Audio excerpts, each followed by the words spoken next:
자, 일어나 중에 지난 4일이죠. 박근혜 전 대통령의 옥중 서신이 공개가 됐습니다. 다음 날 10대 일간지 중에서 한겨레를 제외한 모든 언론에서 편지 내용을 일면에 실었습니다. 중앙일보는 일면 톱 기사에 이어서 2면과 3면까지 할애해서 관련 소식을 비중 있게 소개했습니다. 3월 10일자 조선일보 칼럼에는 정치인 박근혜 녹슬지 않았다. 김대중 조선일보 고문이 쓴 칼럼 내용입니다. 박 전 대통령의 옥중 서신은 4.15 총선의 결정적 요인으로 작동할 것이다. 미래통합당이 문정권의 입지를 압박할 위치까지 득세하면 박 전 대통령의 영향력은 상대적으로 커질 것이고 그것은 야당 내의 또 하나의 분파 요인으로 잠재할 것이다 라고 평가했습니다.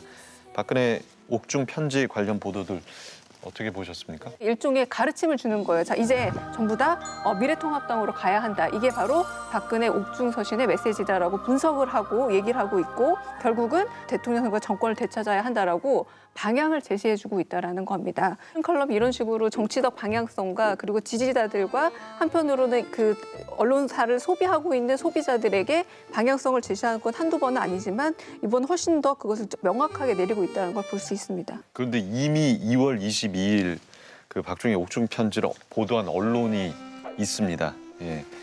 박근혜의 옥중 서신 친애하는 동지 여러분, 하수상한 시절에 두루 평안하십니까? 박근혜입니다.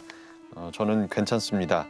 탄핵의 구속이라니 내가 뭘 잘못했나? 내가 그리 죽을 죄를 졌나? 이러려고 휴일 없이 일했나 하는 마음에 몸을 떨었습니다. 존경하는 친박 동지 여러분, 지금은 무엇보다 힘을 합쳐야 할 때입니다. 통합을 완성하기 위해서는 우리의 희생이 필요합니다. 억울하지만 어쩔 수가 없습니다. 희생할 사람들은 우리 같은 애국자밖에 없습니다. 2020년 2월 22일 박근혜. 박근혜 씨가 직접 편지를 쓴 것 같은 착각이 들 정도로 쓴 게 이렇게 아닙니까? 끝나는 편지입니다. 근데 마지막까지도 보면 2020년 2월 22일 박근혜라고 적혀 있어요.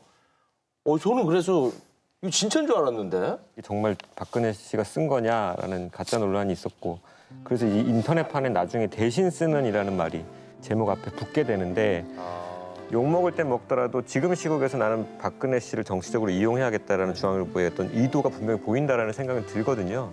이 기사, 이 칼럼 같은 경우는 사실은 뭐 다들 방금 말씀해 주신 박근혜라는 이름이 가져오던 그 정치적 휘발성이 강렬하지 않습니까?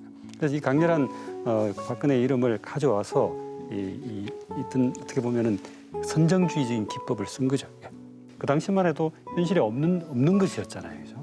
근데 현실에 없는 것을 이야기하면서 이렇게 사람들의 이목을 집중을 확 시켜버리는 거죠.